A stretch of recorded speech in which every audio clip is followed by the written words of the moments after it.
que é do Sindicato do Pará, ele teve um probleminha de conexão logo no finalzinho do teste, né?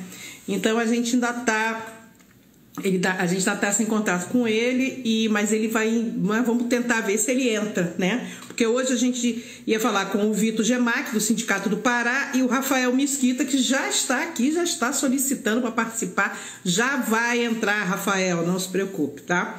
Então é só para avisar vocês que essa live fica no nossa playlist lá do YouTube, né? Da Abras, do programa Tim Lopes, e também depois ela fica salva por aqui. Então não tem como você perder essa live, ok? Não só essa, como todas as outras, né? Vamos já chamar o Rafael. Peraí, eu tô testando hoje um tripé, não sei se vai dar certo aqui, tá? Vamos tentar. Aqui tudo é um teste. Vou apresentar o Rafael. Quando deixa ele chegar de corpo presente, eu vou dizer quem é o Rafael para vocês, ok? Oi, querido, tudo bem? Oi, boa noite. Tá me ouvindo bem? Tá tranquilo? Dá para ouvir? De boa? Tô te ouvindo bem, tô te ouvindo bem. Tá me ouvindo então, bem olha só, já vou começar a live com uma inconfidência, uma denúncia. Eu diria que é uma denúncia. Tem um negócio de uma camiseta aí, uma camisa que está sendo repetida, porque eu fui lá hoje acompanhar o perfil do Rafael e ele estava, será que eu repito a camisa ou não repito a camisa? Você repetiu a camisa, é isso? Estou repetindo a roupa de ontem, porque toda quarta-feira eu faço uma live do trabalho e aí eu estou repetindo aqui no Instagram. Mas ó, tem que repetir, meu amor, o que dá certo repete. Se vocês olharem as lives que eu estou aqui, eu estou com a mesma blusa durante várias lives. Quando dá certo, a gente tem que repetir. O Vitor conseguiu entrar, gente. Que maravilha. Pera aí, conseguiu entrar. Que delícia. Hoje a gente tá igual a Heloísa Helena. O que dá certo a gente usa, né?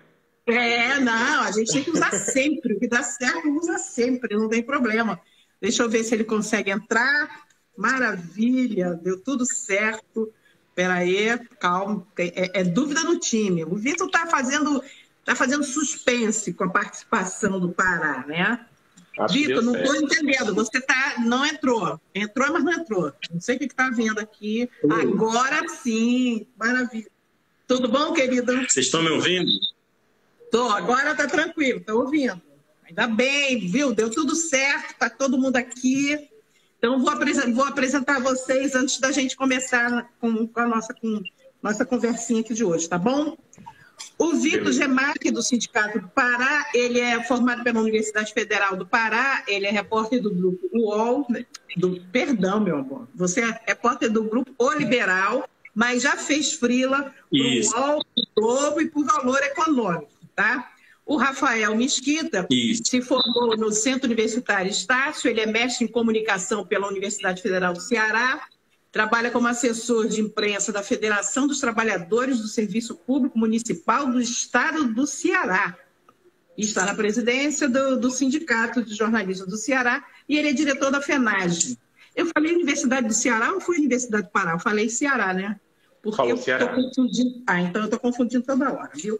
Então, primeiro, queria agradecer demais a participação de vocês. É muito bom a gente trocar ideias, trocar informações. É ótimo a gente receber vocês aqui na nossa live.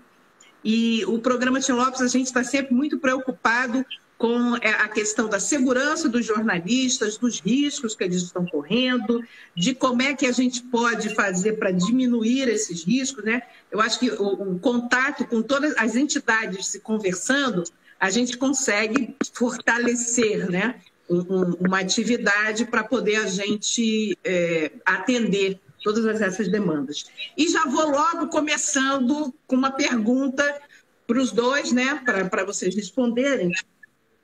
A gente escolheu o Ceará e o Pará porque esses dois estados aparecem no relatório da FENAGE, de violência contra o jornalista e liberdade de imprensa no Brasil, aparecem como os estados mais preocupantes na questão de ataques a jornalistas na região norte e na região nordeste, né?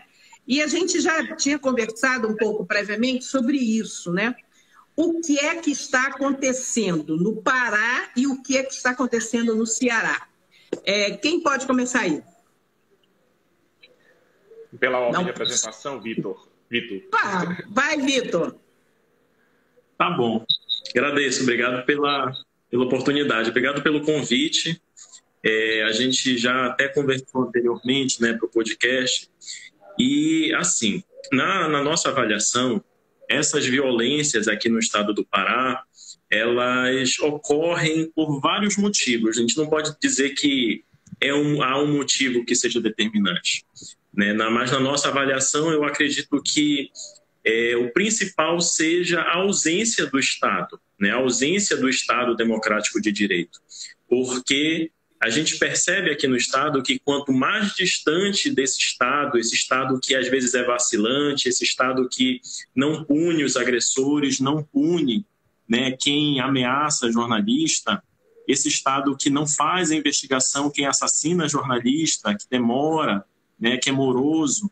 Então, esse Estado, ele perpetua essa impunidade, ele perpetua essa sensação de que se você mata um jornalista, se você agride, você não vai ser punido, né? Porque esse eu acho que é uma realidade do nosso Brasil. É uma realidade de que aqueles que cometem crimes contra as pessoas, né, dificilmente eles são punidos e muito mais dificilmente eles são punidos quanto mais poder eles têm. E aqui no estado, quando você se afasta da capital, se afasta da região Nordeste, que é a região mais urbanizada, quanto mais para o interior você vai, maior é o poder econômico de determinadas pessoas, maior é o poder econômico e a influência política, por exemplo, de empresários, de madeireiros, de mineradores, né, de empresas também, porque a gente não pode achar que as agressões contra jornalistas são feitas por pessoas físicas, elas são feitas por pessoas jurídicas também. O cerceamento ele é feito por pessoas jurídicas, né? Ele é feito, às vezes, por quem deveria defender esse Estado, que são as prefeituras, é o poder legislativo, são os vereadores. Porque quando você critica esse poder, esse status quo, você é cerceado, você é primeiro ameaçado, né? Batem lá na porta da sua rádio, porque as rádios no interior são menores, né? Então batem lá na porta, olha, não fica criticando muito o prefeito, olha, não fica falando muito do vereador, né? Aí já vai depois com mais gente, né? E já teve casos de invasões, né? Já ouvi casos de invasões de rádios comunitárias, né? De jornais. Recentemente nós tivemos um caso de assassinato contra um jornalista aqui no estado. A gente está fazendo o possível para, dentro das nossas limitações, acompanhar melhor esses casos. Por quê? Porque o estado ele é gigantesco, o estado do Pará é um dos maiores da federação. Sim, sim. E a gente tem uma diretoria de 15 pessoas, né? E uma diretoria de interior, né? E mais uma diretoria regional na região do Tapajós, que cuida de 22 municípios, né? E municípios muito extensos. Então, a gente está numa luta para notificar esses casos, a gente vai tentar... Eu queria, desculpa te interromper, eu queria falar da questão das subnotificações um pouquinho depois, que eu acho que isso é um problema que atinge os dois estados, tá? Então, eu queria só segura, porque eu sei que você tem muita coisa para falar, segura no notificação. Você falou de um ponto importante aí, a questão do tamanho do estado, né? No Pará são 144 municípios, no Ceará são 184 municípios, quer dizer, o problema vivenciado no Pará, você também vivencia, Rafael, no Ceará também tem essa questão de ser um estado muito grande, as cidades mais afastadas da capital sofrem mais também? Sim, passamos muito por essa realidade também. Temos a mesma problemática, sobretudo quando narramos as situações que ocorrem no interiorzão, né, do nosso estado. Mas queria dizer boa noite a você, boa noite a todo mundo que está nos acompanhando aqui no Instagram. Um abraço a toda a diretoria e todos os sócios da Abrage. E a problemática da violência contra os jornalistas no Ceará talvez se assemelhe muito ao estado do Pará, mas eu desde já reconheço que a nossa realidade aqui no Nordeste, né, ela não é tão crítica quanto a realidade da região Norte, né? E a gente vai, obviamente, debater ao longo da conversa um pouco sobre isso, mas sim, o fato do estado do Ceará ser tão gigantesco, a gente ter também, né, essa formação da política tradicional, o coronelismo ainda é muito forte, né? A gente tem grupos que se sucedem no poder. Nos municípios, a disputa política é um plebiscito entre o grupo A e o grupo B. E a imprensa local, né, não só jornalistas como radialistas, são muito vítimas desse processo. A gente teve episódios, inclusive eu mesmo fui a pessoa que debateu esses assuntos com o pessoal da Abrage também, que fazia o acompanhamento, de rádios que sofreram ataques aqui no estado do Ceará, né, episódios em que foram destruídas as antenas das rádios, atentados contra a sede dessas organizações de imprensa, né, que acontecem aqui no estado do Ceará. E, portanto, os nossos episódios de violência, sobretudo no interior do estado, eles vão se dar muito nesse contexto relacionado à política. E outros fatores, né, dessa dinâmica política que também ocupa as metrópoles e ocupa aqui a nossa capital, né, uma das maiores do país, também perpassam os dados, perpassam as situações de violência vividas por profissionais de imprensa no estado do Ceará. Não à toa a gente tem aí episódios, por exemplo, como de coberturas relacionadas a situações que envolviam a política, como os protestos pró-Bolsonaro, aqui no estado, que são sempre ambientes, né, de perturbação e, ao mesmo tempo, de ataques virulentos, inclusive com tentativas de ataque e agressões físicas a jornalistas. Temos as situações também relacionadas à própria atividade do jornalista que, porventura, escreva um texto lá da sua coluna semanal no jornal e por denunciar uma situação muito grave, ele acaba sendo vítima de ataques virtuais. Os ataques virtuais são uma realidade hoje incorporada, né, àquele conjunto de ataques que os jornalistas já sofriam diretamente. Então, esse outro elemento é muito importante a gente considerar. E sim, a gente vive hoje um cenário de violência que, como o Vitor disse, ataca, né, o Estado Democrático de Direito, porque a gente entende que o jornalismo, a atividade dos jornalistas, são aliados diretos à democracia. Né? Eles são um espaço de promoção da cidadania, de promoção do interesse público, de realmente trazer para a sociedade questões que mexem diretamente com a vida de todos e todas, como, por exemplo, a vacina, episódios em que um político de alto grau, como o ministro da Economia, que abre uma conta corrente no paraíso fiscal. Isso são assuntos dos jornalistas, mas são assuntos que determinados setores da sociedade não querem que venham à tona. Né? Por exemplo, uma empresa como a Private Senior não quer que venha à tona todas as situações que se passavam lá dentro, né? Situações gravíssimas relacionadas à Covid-19, só para citar esses exemplos. Então, a nossa atividade ela é muito perseguida porque a gente faz muito bem o nosso papel. Isso tem que ficar muito claro para a sociedade. Jornalistas são atacados, na maioria das vezes, tem as exceções, na maioria das vezes porque fazem muito bem o seu papel. Embora... E aí é importante, né, Angelina, que a gente deixe desde já essa parcela também considerada aqui no nosso debate. Existem jornalistas que estão sofrendo ataques pela linha editorial da empresa em que trabalham. Sim. E isso também é muito importante ser considerado, que é um elemento muito forte aqui também no Ceará. No Pará, a gente tem a gente da Abrage, do programa Tim Lopes, a gente acompanha um caso, né, que aconteceu em Bragança, onde há o envolvimento de um grupo de pistolagem, né? Eu estive conversando anteriormente com o Vitor e a gente falou sobre isso também, sobre a questão da atuação de grupos de pistolagens e que não só atacam jornalistas, como atacam outras pessoas, porque é um crime encomendado, né? Mas você, Vitor, estava falando da questão da subnotificação, quer dizer, por mais que o estado do Pará e do Ceará apareçam como os estados do Norte e do Nordeste, onde acontecem mais violências, há uma subnotificação também? Sim, eu acho que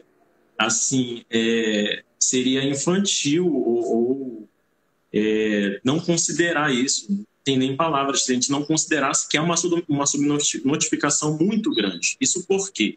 A gente pode pegar pelo relatório da própria FENAGE, né? No relatório da FENAGE, você pode ver que os estados em que há mais ocorrências de violências e agressões contra jornalistas são os estados do Sul e do Sudeste, né? Esses estados, eles são estados que, pela sua natureza, eles são estados mais urbanizados, estados em que há uma função maior dos poderes locais, das delegacias, etc.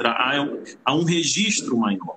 No estado do Pará, né, eu acredito que também seja uma realidade da Amazônia e do Nordeste, né, as pessoas se sentem coagidas, as pessoas se sentem com medo, então elas não vão denunciar, elas não denunciam esses casos. Por quê? Porque se você denunciar, você está denunciando às vezes para alguém que faz parte de um grupo político ou que está próximo, né, àquela pessoa que está lhe ameaçando. E há essas relações de poder, essas relações no interior, principalmente, nos municípios das outras regiões do estado, da região sul, da sudeste. A gente tem locais em que essa relação entre a polícia e as outras instituições ela é muito próxima, né, estreita.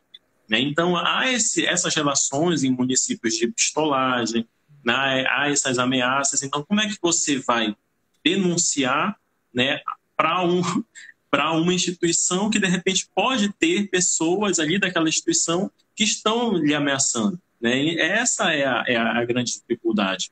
Né? E muitas vezes também há esse descrédito. Por quê? Porque as pessoas, os jornalistas, eles não confiam no Estado. Eles não confiam mais no Estado democrático. Eles não confiam que esse Estado vá realmente punir esse registro, esse boletim de ocorrência, vá ter um andamento, né, em que vá ser julgado, que a pessoa vai ser chamada. Né? A gente vê casos disso, por exemplo, e a gente pode levar para outros casos, para outras questões, como o caso das mulheres. Quantas mulheres não fazem várias denúncias na Lei Maria da Penha, né, e que você não precisa nem ser uma pessoa influente. Né? Essas vezes são pessoas, cidadãos, digamos assim, comuns, né? Que a justiça, a polícia não procura, não defende essa mulher. Então, eu acho que é essa mesma realidade que a gente enfrenta para os jornalistas. E para os jornalistas é uma ameaça contra o próprio Estado democrático de direito, como o Rafael já falou. Eu acho que, e acredito que essas subnotificações elas sejam bem maiores. Como eu falei anteriormente para a Angelina, a gente aqui tive um contato, viajando aqui pelos municípios do Nordeste, com um colega radialista, não é jornalista. Né? Ele, no município dele, tem 2 rádios comunitárias. A rádio dele pega, acho que ele tem na maior parte do município. Né? E ele queria fazer debates com políticos, né? Mas tiveram determinados anos que ele não pôde fazer isso. Por quê? Porque havia uma pressão de político. Tu tá apoiando fulano, tá, não sei o quê. Daí, aqueles partidários queriam invadir a rádio dele. Para você ter uma ideia, o partidário dos políticos que achavam que ele não estava apoiando, queriam invadir a rádio dele. E a rádio era o meio de subsistência dessa pessoa. Então, A questão das rádios comunitárias é uma questão muito séria, porque a gente sabe que há uma série de restrições, né, para as rádios receberem financiamentos, receberem publicidade.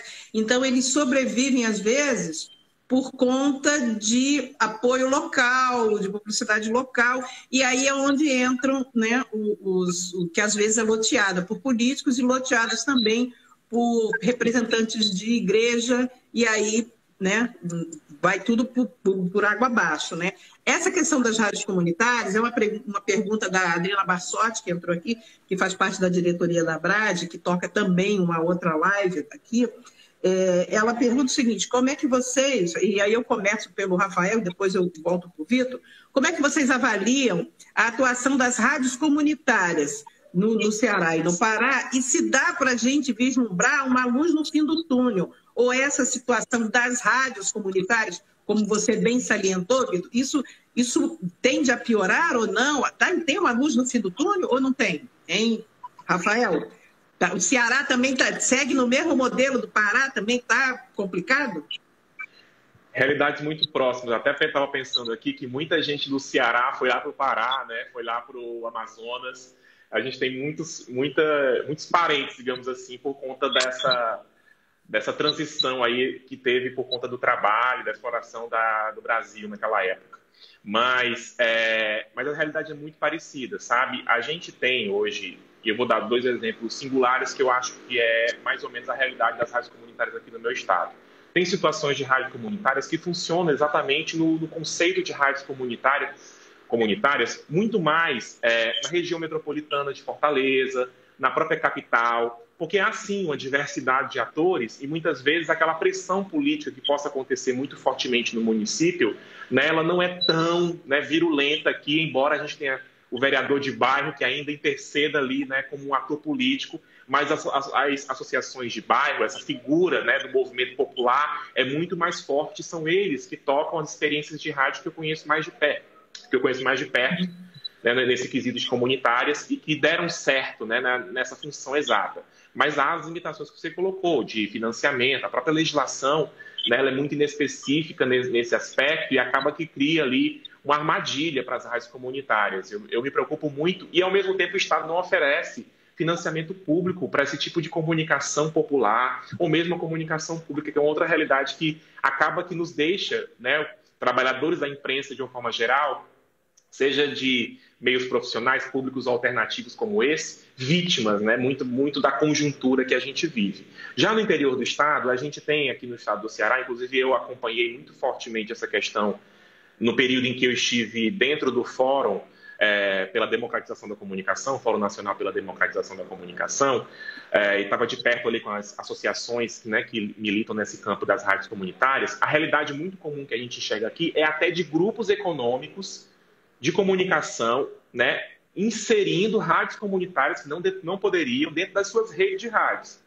Ao mesmo tempo, a realidade de políticos mesmo, que familiares são, na verdade, lá os membros da associação que dirigem a rádio comunitária, que no fim está funcionando igual uma rádio comercial comum, né, do interior do Estado. Mas há sim as experiências exitosas, assim, e eu vou destacar aqui a experiência do Movimento Trabalhadores Sem Terra, aqui no estado do Ceará, tem a sua rede de rádios. Até onde eu lembro, eram mais de 25 rádios de assentados e assentadas que funcionavam, né, próximas a esses assentamentos, acampamentos e das regiões ali onde estava organizado o MST.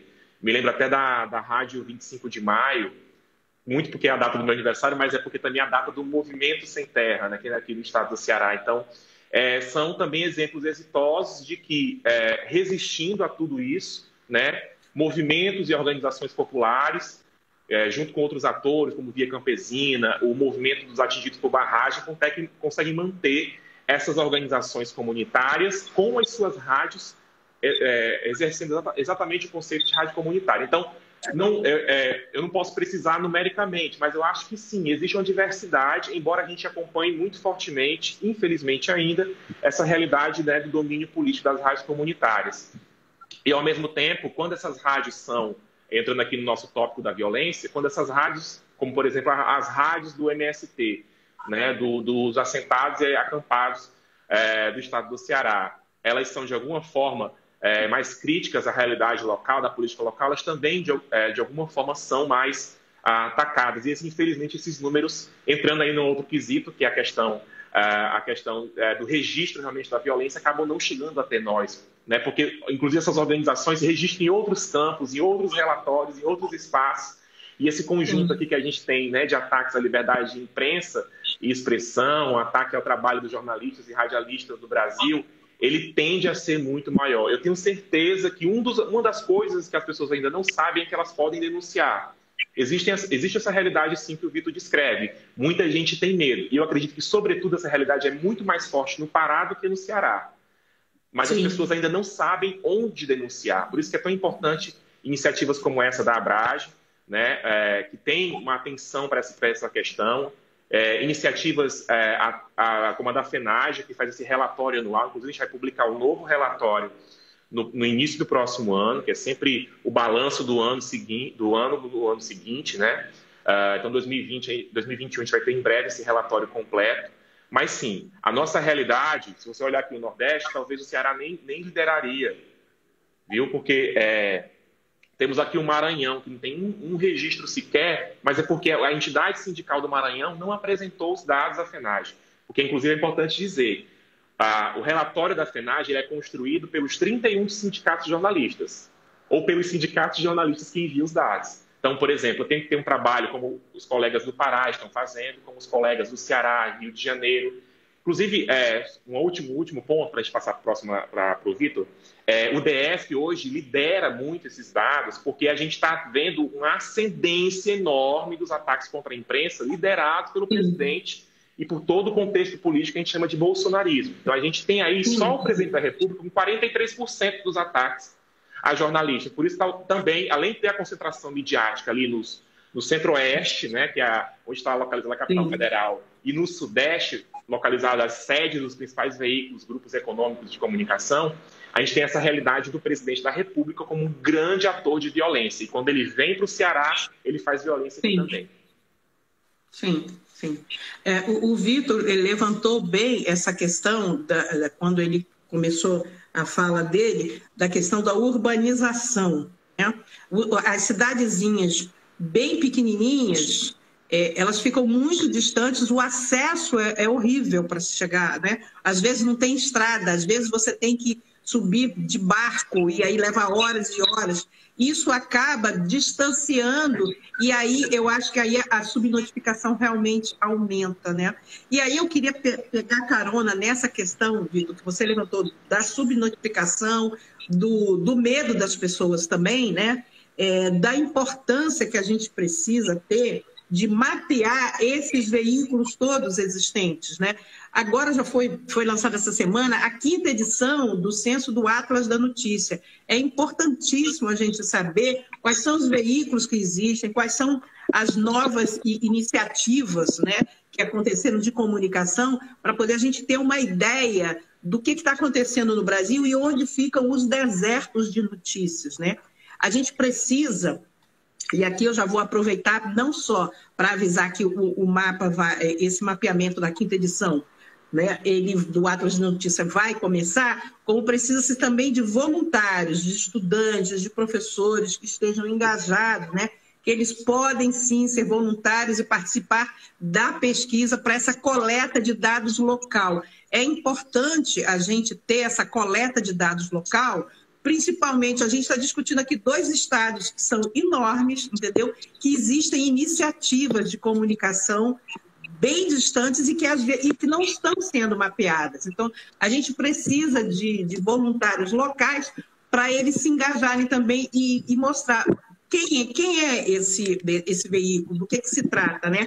Quem tiver interesse, quem estiver assistindo aqui, os professores e os estudantes também, e os jornalistas, passe adiante, vocês podem ir lá no site do atlas.jor.br,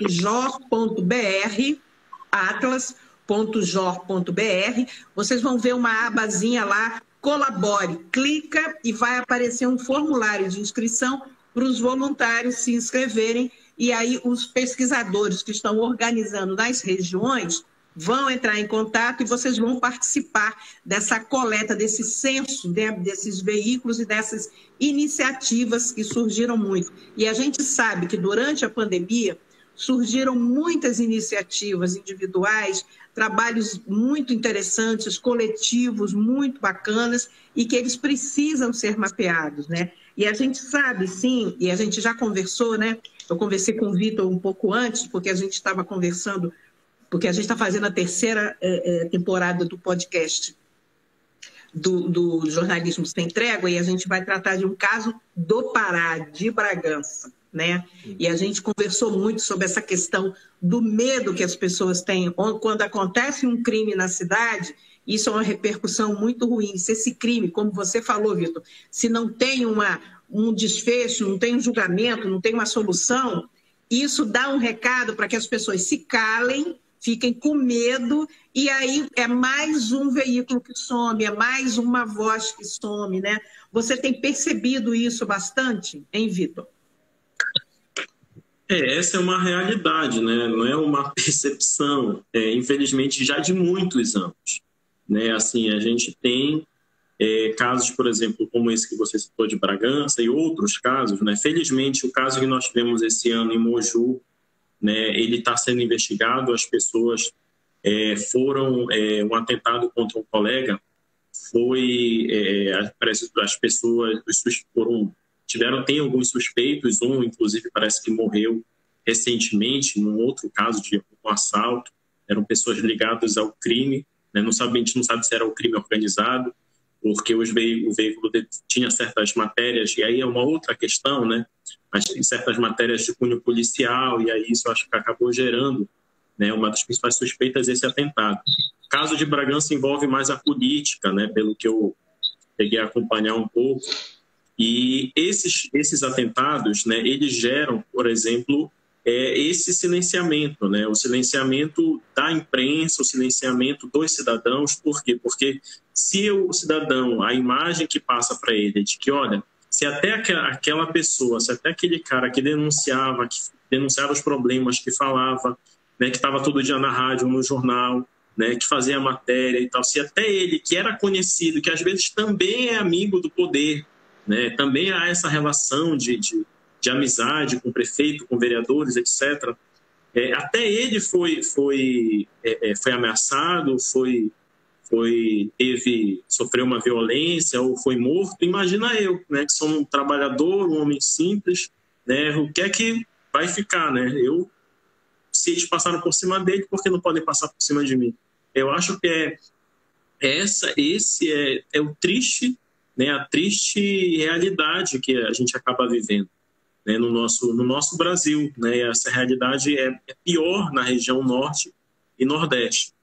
Eu queria falar um pouquinho sobre essa questão das rádios comunitárias. Eu citei anteriormente, veio a pergunta, sobre luz no fim do túnel. Eu acho que, assim, o momento que a gente está vivendo, não só para as rádios comunitárias, mas para o jornalismo, para a sociedade, ainda mais nesse momento que a gente já está, felizmente, né, avançando na vacinação e tendo uma luz no fim do túnel para superar essa pandemia, finalmente também a gente precisa ter uma luz no fim do túnel para essa realidade, para essa conjuntura brasileira. Como o Rafael falou, né, um presidente da República, que é o responsável pela maior quantidade de ataques e ameaças aos jornalistas, isso não é normal, né? A gente tem sempre que estar denunciando, tem sempre que dizer que a gente não aceita esse tipo de postura desta pessoa e de qualquer outra que ocupe um lugar tão importante, né, e tão privilegiado que é o da presidência da República. Então, né, para a vida de todos os brasileiros. E isso repercute aqui também, né, repercute nas cidades, repercute nos estados, porque é muito parecido esse pensamento. Se o presidente pode atacar a imprensa, então eu também posso. Eu, como cidadão aqui comum, eu também posso. Eu vou chegar para o jornalista e eu não vou dizer, olha, eu não quero dar entrevista, né, eu não concordo com o teu veículo, vou-me embora. Não, ele vai te ameaçar. Isso tem acontecido demais aqui no estado do Pará. Eu estava falando, para eu não esquecer, porque eu acho que é importante também, eu acho que a gente tem que ter essa luz no fim do túnel para tudo, não só para as rádios comunitárias. E a gente tem que estar, lógico, estudando, mapeando, discutindo próximo desses comunicadores populares, né? Mas a gente tem que se unir enquanto povo, né? Essas manifestações que estão ocorrendo em todo o Brasil, pedindo mudanças, pedindo a saída do presidente, o impeachment do presidente, elas são esse retrato também dessa realidade, dessa união do povo. Eu estou falando isso porque a gente teve um caso aqui que, para mim, foi muito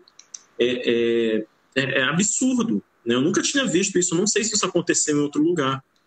Eu já vi algumas matérias em manifestações a favor do governo anteriormente, né? Mas como desse jeito eu nunca tinha visto. Aqui no estado do Pará, em uma das visitas que o presidente Bolsonaro fez, ele desceu na base aérea, né, daqui da aeronáutica, e todos os veículos de imprensa que estavam presentes foram ameaçados.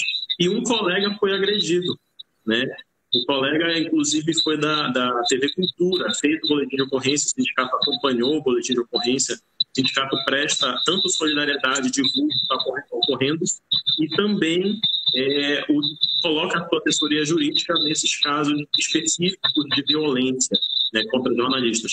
E todos os repórteres que estavam lá, independente se eram a favor ou contra o presidente, se tinham uma linha política favorável ou contrária, foram ameaçados. Tenho colegas mulheres que se sentiram com medo no meio daquela multidão de apoiadores, que ela tinha que entrevistar pessoas, né, para saber porque estavam lá, etc. E ela teve medo, né? E às vezes, para falar sobre essa subnotificação, isso muitas vezes Aqui, no caso, na capital, não chegou até a gente. Só chegou quando esse vídeo circulou, né, e um veículo de imprensa nos procurou para nos pedir posicionamento. E a gente não estava sabendo disso, porque os jornalistas não nos procuraram, não fizeram registro com o seu próprio sindicato, né? E às vezes não registram em matéria. Eu já fui ameaçado em matéria trabalhando com o veículo, né? Eu e um repórter fotográfico durante a pandemia, no período de lockdown, das aglomerações, que a imprensa estava divulgando, que a imprensa estava denunciando esses casos, né? A gente estava ali também sendo vulnerável também à doença, né? Porque os jornalistas não pararam no Brasil. A gente também estava sendo ameaçado, né? Sendo ameaçado porque as pessoas se sentem livres para ameaçar jornalistas. E eu acho que a luz no fim do túnel, ela só pode se dar com a nossa união enquanto povo, dos jornalistas, né? Dos radialistas, dos gráficos, das categorias dos trabalhadores dos veículos de comunicação, da sociedade civil, né? A gente tem feito aqui um trabalho muito próximo à Comissão de Defesa da Liberdade de Imprensa da OAB, que é um parceiro nosso, né? E eu acho que é isso, essa nossa união, esse nosso fortalecimento enquanto entidade da sociedade cidadã, a gente junto vai conseguir ter essa luz no fim do túnel. Não tem nenhum salvador da pátria. Sim. Eu acho que nós temos que procurar e alcançar esse espaço. Uhum. Rafael, você quer complementar? Não, eu queria acrescentar nesse ponto também, quando o Vitor fala de união, né? Eu acho que os nossos empregadores fazem parte desse processo. Eles são elementos fundamentais. Nós continuamos, né, concentrados como trabalhadores de veículos de comunicação. Nós somos, né, o campo onde nós exercemos a nossa atividade profissional, principalmente nesses espaços. As maiores redações ainda são de veículos empresariais, né, privados de comunicação.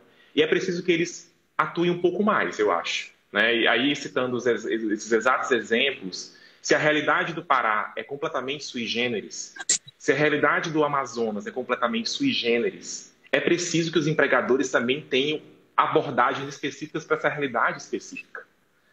E aí eu vou citar uma situação muito evidente desse processo, né? A gente tem no estado do Pará, por exemplo, situações em que defensores dos direitos humanos já são mortos. Então, se sabe que qualquer pensamento crítico, qualquer abordagem contestatória, né, do status quo local, que venha enfrentar com os exemplos que o Vitor trouxe mesmo, né, os latifundiários, o pessoal que está lá explorando, destruindo o bioma lá da região norte, né, Bacia do Xingu, enfim. Esse pessoal todo tem muitos interesses corporativos e eles são capazes mesmo de matar, eles não estão nem aí. A repercussão que vai dar no relatório da Anistia Internacional, para eles é fichinha. É preciso que nós, né, enquanto entidades, e aí todas as entidades, se o governo nesse momento, mesmo a gente tendo incluído lá em 2018 profissionais da comunicação, profissionais de imprensa, jornalistas, radialistas lá no grupo de defensores dos direitos humanos que deveriam ser acompanhados pelo Ministério da Justiça, que não faz nada nesse governo Bolsonaro, ainda que esteja lá no papel, que não foi efetivada essa política, a gente precisa criar espaços alternativos para proteger os profissionais. Não foi criado lá um grupo, um consórcio de mídia para poder levantar os números relacionados à Covid? Por que não há um consórcio dos veículos de comunicação para proteger de fato os profissionais? Existe uma equipe jurídica a postos aí reunindo, fortalecida para poder nos defender dos constantes ataques virtuais? Jornalistas de grandes empresas como Folha de São Paulo, UOL, Globo, que têm suas contas nas redes sociais, inclusive por orientação das empresas de comunicação. As empresas dão o devido né, apoio a esses profissionais, ou eles ficam lá sozinhos com o celular na mão, sofrendo com os ataques virulentos? Porque o ataque misógino, ele dói na gente, quando a gente é mulher, né? A homofobia dói na gente quando a gente é LGBT, porque eles utilizam-se, né, da própria identidade da pessoa para atacar ela com mais força. É por isso que profissionais negros e negras, mulheres LGBTQIA+, são atacados de forma diferente dos homens, né, quando são profissionais da imprensa em situações como essa, por exemplo, que eu estou narrando, que são os ataques virtuais. Então, dentro desse elemento aí, né, da proteção dos jornalistas, é uma tecla que nós no Ceará batemos muito forte, as empresas precisam fazer mais. Eu aqui repito cotidianamente para os sindicatos empresariais, que no caso aqui nós temos dois, né, que é o Sindicato das Empresas de Jornais e Revistas e o Sindicato das Empresas de Rádio e Televisão. Os sindicatos são dirigidos nesse momento, não era no passado, mas nesse momento são dirigidos por sócios ou diretores das empresas, o que é bom, porque pelo menos eu consigo dialogar diretamente com quem manda, né, de fato. Antigamente eram prepostos patronais que dirigiam esses funcionários quaisquer das empresas que dirigiam esses sindicatos. Hoje em dia eu consigo dizer, chego lá para a dona Carmen Lúcia Dumas-Olay, que é a presidente do Sindicato de Rádio e Televisão, que é uma empresária, dona de rádio aqui, e da família Duma, né, que controla o Grupo Povo de Comunicação, que é um dos maiores grupos de comunicação aqui do estado do Ceará. Eu digo, a gente precisa agir mais e agir mais junto. Bem ou mal, a gente conseguiu entrar aí numa luta coletiva que foi a luta pela vacina da imprensa aqui no estado do Ceará. Mas é preciso fazer isso que o Vitor disse, muita união, mas a gente precisa se organizar no nosso próprio setor. Se o nosso setor estivesse unido contra a violência, eu acho que todo mundo tem um interesse, viu, Angelino? Eu acho que os empresários, eles querem sim defender seus profissionais, mas eles precisam agir nesse processo com mais energia, porque são inclusive eles que são hoje os detentores dos recursos para isso, né? Inclusive, a palavra deles é muito mais pesada, mais forte com os demais atores da sociedade, como os políticos, do que a nossa. E além desses... Eu queria complementar. Tá, complementa e depois eu... Só isso que o Rafael falou, porque é muito importante esse ponto. Por exemplo, os empresários de comunicação, as empresas de comunicação deveriam se posicionar quando um jornalista é agredido, seja do seu veículo, seja de outro. A gente não vê isso. A gente vê que o jornalista fica exposto a uma linha editorial, né, que seja ela favorável ou crítica ao governo, ele fica lá exposto. Se há qualquer problema, se há qualquer violência, não há um acompanhamento, não há nenhum protocolo. Aqui no estado do Pará não há nenhum protocolo das empresas de dizer o seguinte: se você está numa área, você está sendo hostilizado, retire-se, saia. Não, eles querem que você entregue a matéria. Eles querem que você leve a matéria com, seja 2 minutos, com off, né, seja tantos 3.000 caracteres. O que só interessa, e acho que tem que ter a ver também uma conscientização dos chefes, de que o que interessa nesse momento não é somente a matéria, mas é o jornalista, é a pessoa que está lá, que está sofrendo essa violência.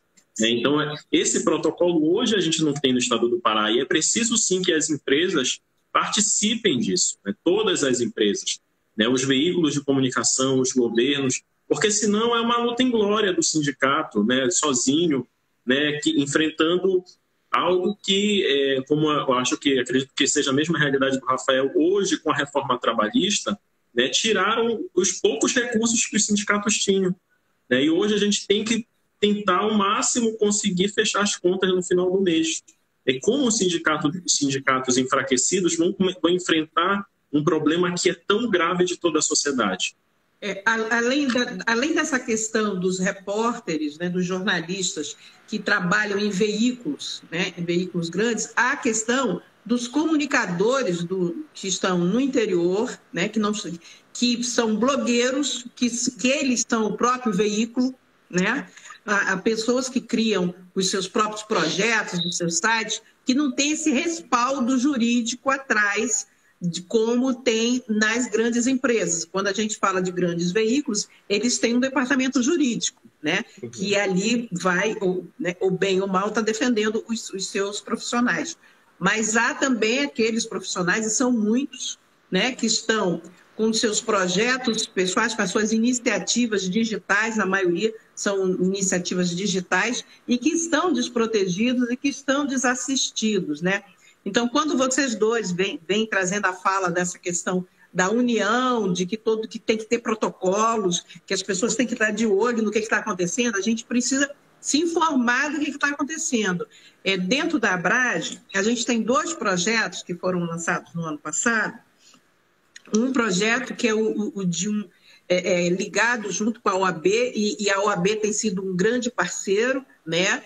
que também a gente fez uma espécie de cartilhazinha, principalmente nessa questão do assédio virtual, desse linchamento que está acontecendo com os jornalistas, né? E através dessa cartilha você vai perceber, não, peraí, eu estou sofrendo colocaram na internet os meus dados pessoais, o que eu posso fazer, né? Como é que eu tenho que coletar o máximo de informações e aonde eu posso ter um aconselhamento jurídico para saber o que eu vou fazer, porque eu tenho que entrar juridicamente contra essa pessoa, entendeu? Eu tenho que ajuizar uma ação contra isso, porque o que a gente tem percebido, e vocês dois trouxeram isso, é que as pessoas não estão ajuizando contra ninguém.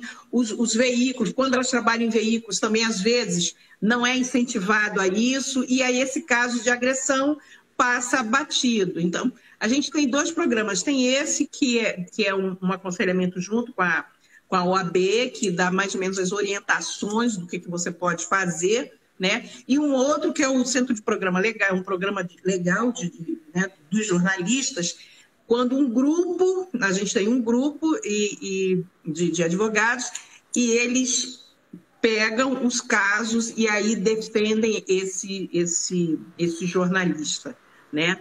Então é importante, a gente tem essas 2 iniciativas.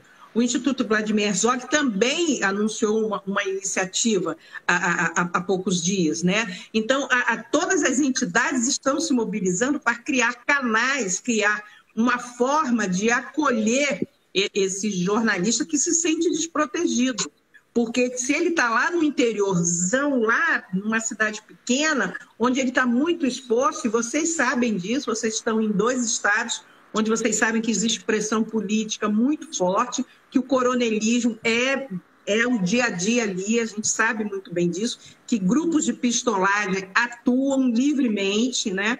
Então, o jornalista está muito vulnerável. Então, quando vocês falam de união, isso é importante, sim, não só de união, mas também a gente tem que se conscientizar, nós jornalistas, que nós precisamos buscar. Tem um sindicato local? Busca o sindicato local. Vai lá, se informa, se integra, né? Não fique tão afastado, porque aí fica difícil, né? A sensação que eu tenho, eu posso estar errada, mas a sensação que eu tenho é que se você não se juntar, né? Não dar a mão para o outro, você fica perdido e muito vulnerável. Sabe, Angelina, um elemento que... Desculpa, não sei se tu terminou. Sabe um elemento muito importante que a gente está considerando também, é a gente... olhando para essa realidade do interior do Estado, acho que é um elemento que a gente pode trazer aqui como que vai colaborar muito com essa discussão que você está promovendo agora a respeito, sobretudo, daqueles que estão mais ali afastados, né, dos grandes centros, ou mesmo trabalhando por conta própria, ou mesmo em agrupamentos, pequenos coletivos. A gente aqui no Sindicato dos Jornalistas do Ceará tirou uma diretriz nos últimos 3 anos, né, do último mandato para esse, percebendo muita realidade do interior do Estado, que a gente precisava levar algum tipo de formação complementar para esse profissional, seja radialista, seja jornalista, que às vezes nem passou, né, pelo curso superior de jornalismo. E muitas vezes a maneira como eles executam o trabalho deles localmente, muitas vezes até tentando fazer o certo, mas acabam que eles... tem uma abordagem que não privilegia, de fato, a isenção jornalística ou a ética jornalística, e a gente acaba se tornando alvo de alguma forma. Então, a gente, às vezes, o excesso de adjetivos, às vezes é excessivamente político o texto, mais político do que informativo, né? Então, a gente acaba que, talvez, né, um dos elementos para se combater a violência que esses profissionais já sofrem é não torná-los tanto vitrine. Não torná-los tanto vitrine é tentar profissionalizar mais um pouco esse trabalho. Obviamente, a gente não vai conseguir, nesse momento, pegar aqui e reverter todos os profissionais, por exemplo, em caso de jornalistas especificamente, que passaram a exercer a profissão sem o curso superior, depois que o Supremo Tribunal derrubou lá o diploma como critério de acesso à profissão. Mas a gente não pode perder o jornalismo. Então, acho que os sindicatos, nesse momento, e aí, Angelina, aqui, fazendo aqui o meu confessionário aqui, tem muitos sindicatos jornalistas brasileiros que ainda não recepcionam os jornalistas não formados como seu público, como sua base. E o Sindicato de Jornalistas do Ceará recebe. Porque o Sindicato de Jornalistas do Ceará também defende, antes de tudo, o jornalismo. E a gente sabe que essas pessoas, se já estão lá trabalhando, efetivamente trabalhando, porque tem os que não estão trabalhando, querem só a carteira, né? Mas os que estão efetivamente ali trabalhando, eles precisam do seu trabalho qualificado. Então, a gente defende esse recurso e tem funcionado. Nas regiões onde nós nos movimentamos, a gente percebeu um crescimento, né, muito mais forte desse elemento de profissionalização.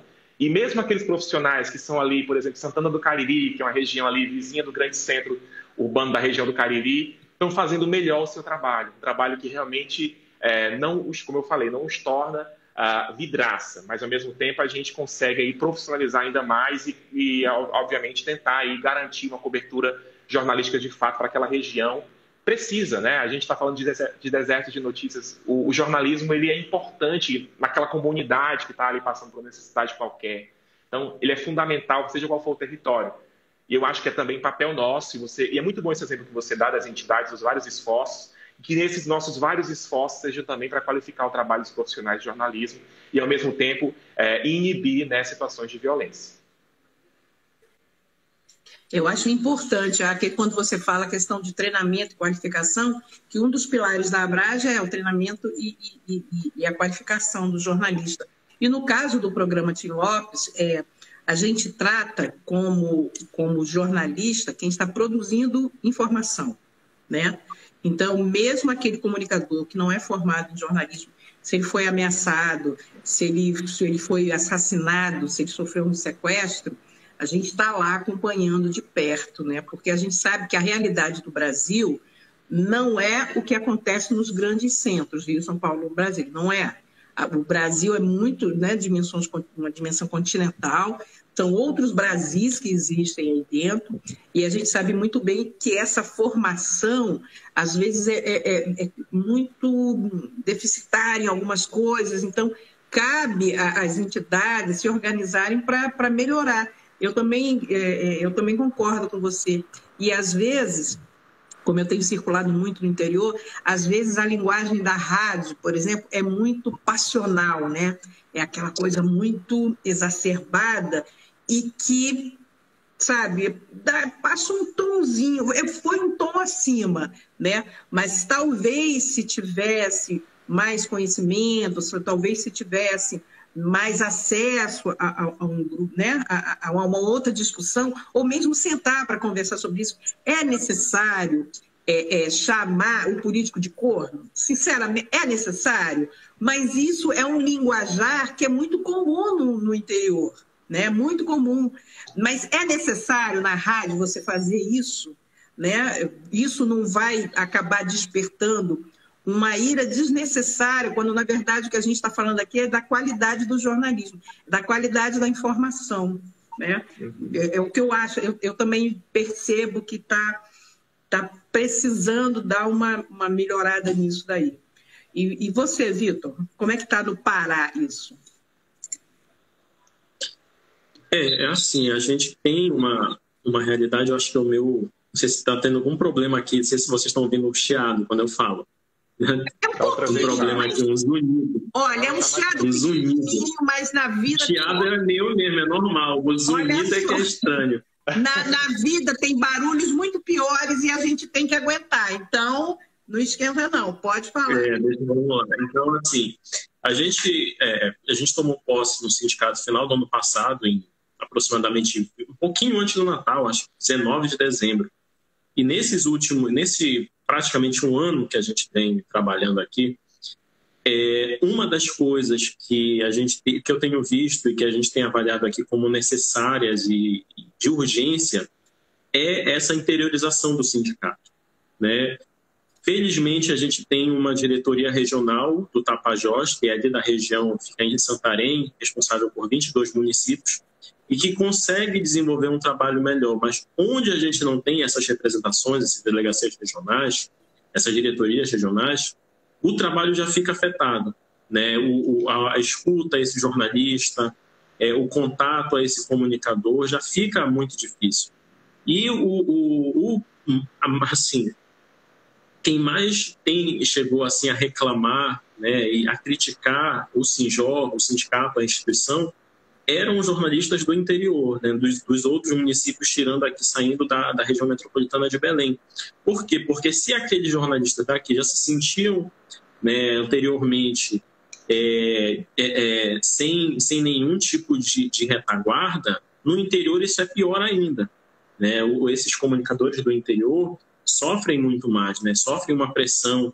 A gente tem aqui tem visto comumente empresas atrasarem salários, né, no interior, né, não pagarem os direitos trabalhistas, precarizarem cada vez mais, né, esse jornalista, não valorizarem, né, um jornalista que tem às vezes registro, né, tem 20 anos, 10 anos, 30 anos de profissão, né, e não é valorizado. Né, e não tem, se ele não é valorizado pela empresa nos seus direitos trabalhistas, que é uma obrigação que está na Constituição e que está na legislação trabalhista com uma série de mudanças, você imagina quando esse jornalista é ameaçado. Né? Ele já sofre ameaças, às vezes, internas da própria empresa. Né? Dizer, olha, não fala do fulano, olha, né, não pode falar isso, não pode falar aquilo. Esse cerceamento dentro das empresas ele é bastante comum. E quanto mais a gente percebe e entende essa realidade aqui no estado do Pará, né, infelizmente, nos outros municípios, saindo da região metropolitana de Belém, né, há esse anseio por qualificação, esse anseio por cursos, né, as pessoas que estão no jornalismo, elas estão porque elas precisam sobreviver, né, quando elas não têm o diploma, e porque elas gostam também da comunicação. Né? Mas, infelizmente, a gente vê as universidades as universidades particulares, eu falo aqui pelo estado do Pará, fechando os cursos de jornalismo, porque não tem mais alunos. Né? Por quê? Porque não se paga bem o profissional. Né? Por quê? Porque a crise econômica levou a tal ponto que as famílias não têm mais condições de arcar com os cursos, com um curso de nível superior particular. O FIES, né, diminuiu a quantidade de alunos que podem ter o FIES, do ProUni, tudo isso. Então, todas esses direitos, digamos assim, que existiam anteriormente, né, foram sendo, com a crise econômica e com os novos governos, foram sendo retirados. E isso também vai se refletir na qualificação dos colegas do interior. Né? Vai ser esse colega dos outros municípios do estado do Pará que mais vai sofrer. Né? Quanto mais distante da capital, mais ele sofre, porque mais difícil vai ser a qualificação, né? Mais difícil vai ser você ter contato com as instituições, com as universidades públicas, que, querendo ou não, concentram boa parte nos grandes polos, né? Que é Belém, Santarém e Marabá. E os outros municípios eles são basicamente inexistentes, ainda mais agora. A gente tem aqui na nossa gestão a diretora da Faculdade de Comunicação. Né? Ela nos relatou que a faculdade não recebe recursos, né, para melhorar de investimento há uns 4 ou 5 ou 6 anos, se eu não me engano, uns 5 anos, mais ou menos. Então, se a Faculdade de Comunicação aqui de Belém, que tem mais de 35 anos, não está recebendo recursos, né, você imagina, então, as outras faculdades, as outras universidades, né, que é uma das maiores universidades aqui. Né? E a gente queria, o nosso anseio é que a gente tivesse, por exemplo, um curso noturno na universidade. Por quê? Porque vai abarcar aquele jornalista que já está no mercado de trabalho, aquele comunicador, aquela pessoa que já está há anos, né, e não tem como estudar. Por quê? Porque o curso é matutino, né, ou é vespertino, né, não é noturno. Então, assim, para a gente, eu falo um pouco, vou ligando uma coisa na outra, para a gente entender que essas problemáticas que a gente vivencia na comunicação e no jornalismo, elas estão ligadas a tudo. Está ligada à qualidade da formação que a gente tem na universidade, está ligada ao salário que as empresas pagam, às condições de trabalho que as empresas dão, né? E a crise e a situação econômica do país. Eu acho que a gente tem que encontrar um novo modelo econômico, o jornalista ele é importante nisso. A gente tem que criticar também. Eu acho que, às vezes, os grandes veículos de comunicação não dão espaço para vozes dissonantes, vozes que criticam, por exemplo, quais foram as críticas ou as vozes críticas que a gente viu à reforma da Previdência na cobertura da imprensa. Quais foram as vozes críticas que nós vimos na cobertura da imprensa para a reforma trabalhista? A gente não vê. Por quê? Porque é um projeto econômico defendido também por essas empresas. E afeta a nossa vida, né? A nossa vida enquanto jornalistas, enquanto profissionais. Nós somos os principais atingidos. A gente tem que... Eu acredito no Estado democrático de direito, eu acredito que as eleições elas estão aí para isso, né? A discutir é um momento importante para todo mundo, e a gente precisa discutir o modelo econômico do Brasil, de neoliberalismo que a gente já vem há vários anos aí, afim, né? Um modelo que se repete e que a gente está sendo prejudicado em todas as esferas, na educação, na saúde, nos direitos trabalhistas, né? Eu acho que a gente tem que... É importante salientar isso para a gente ir para uma discussão que é uma discussão de classe, uma discussão de conjuntura, né, de consciência. Porque na hora que a gente está começando a falar sobre questões de ameaça aos jornalistas, a gente tem que entender por que surgem essas ameaças, em que cenário esses jornalistas vivem, né? Quais são os problemas, quais são os riscos. E olha só, gente, tem 1 hora já de live. Vocês são ótimos e a gente fica, se deixar, a gente vai ficar aqui nesse tricô, nesse debate a noite toda. Então, antes de encerrar, eu queria primeiro agradecer muito a vocês dois por vocês terem aceito esse convite para participar dessa conversa sobre os riscos na região norte e nordeste, os problemas, né? A gente falou aqui de muita coisa, a gente falou de deserto de notícias, de ameaças, mas a gente falou também da necessidade de formação, de união de entidades. É muito importante. Quem chegou depois, no finalzinho da live, pode dar uma olhada, recupera, porque é um papo imperdível, está lá no nosso perfil, lá no YouTube da Abrage, vai ficar também aqui no Instagram. E eu queria já deixar de antemão, olha, esse foi o primeiro papo. Daqui a pouco a gente vai se encontrar de novo para vir para a live, para fazer outras discussões. É muito bom essa aproximação, porque principalmente quem vive no Sudeste, às vezes não tem muito contato do que está acontecendo na região Norte e no Nordeste. Então, é uma oportunidade aqui para a gente falar. Quem gosta de jornalismo, isso é um prato cheio, né? Então, muito obrigado, Vitor. Muito obrigado, Rafael. Muito obrigado mesmo por vocês terem aberto. Eu sei que vocês têm uma agenda complicadíssima, mas vocês abriram um espacinho. E aí eu vou passar a palavra para vocês darem aquela despedida rapidinho para poder a gente fechar. Obrigadíssimo. Vou deixar ir começando por aqui que o Vitor termina, invertendo na ordem. Primeiro, agradecer você, Angelina, agradecer todo mundo da Abrage. Acho que vocês prestam um papel importantíssimo para o jornalismo. Eu sou aqui um batalhador do jornalismo. Se eu estivesse no sindicato ou se eu não tivesse, eu estaria nesse momento, né, com o meu corpo em ebulição, porque é um momento decisivo para a gente em vários aspectos. Queria deixar uma última mensagem. O Vitor falou aí de financiamento do jornalismo, outras formas de financiamento do jornalismo. Nós, na FENAGE e nos sindicatos, estamos propondo o FUNAJOR, que é o Fundo Nacional de Fomento ao Jornalismo, que seria formado de receitas vindas da taxação, né, da tributação das grandes plataformas digitais, como, por exemplo, Google, Facebook, Amazon, que exploram o nosso trabalho, que exploram os nossos conteúdos, mas que não deixam lá a sua parcela de contribuição, inclusive para o Estado, né, devidamente relacionada a impostos. Então, esse exemplo é um dos elementos que a gente pode aí, ter como diretriz, né, para o nosso trabalho e como para a nossa defesa do jornalismo ser mais forte ainda com esse outro ambiente que a gente precisa criar. Agradecer a todo mundo também que nos acompanhou, que comentou, dizer que foi um prazer e a gente está sempre à disposição de vocês, sempre à disposição dos bons debates. Um abraço, Vitor, um abraço, Angelina. Vitor. Obrigado, Rafael. Obrigado, Angelina, pelo espaço, a Abrage pelo espaço.